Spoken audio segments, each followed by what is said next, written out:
Agradecerlle aos veciños a paciencia e toda a espera que tiveron ata ver reanudadas as obras, pero tamén cando se faga un análise a longo prazo posiblemente nos daremos conta que valeu a pena esperar eses 3 meses e optar por unha solución de peitoril en pedra acorde co resto do conxunto e que esa solución, pois unha vez que pasen unhas cuantas décadas, pois calquera poderá ver que a ponte recuperou en certo modo a súa fisonomía inicial, que recuperou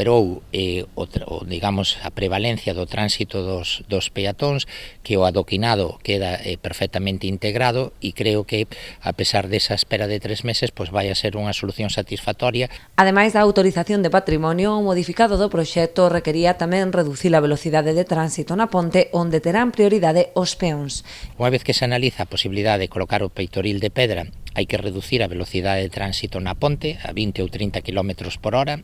Tamén é razoable reducila porque está adoquinado, trátase dunha ponte que vai a ter un carácter de uso preferente para os peatóns, así quedará regulado,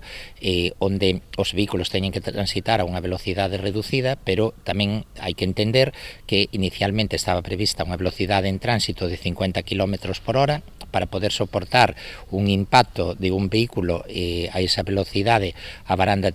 metálica tiña que ter unhas determinadas características e unha determinada resistencia. O peitoril de pedra, polo que se ota agora, ten un aspecto estético e incluso patrimonial posiblemente máis atractivo e máis acorde co que era a ponte antigamente, co que foi esa ponte nunha determinada época. Freire lembrou que se trata dun investimento de máis de 700.000 euros que se veñen sumar ás inminentes melloras na ponte de Ceilán.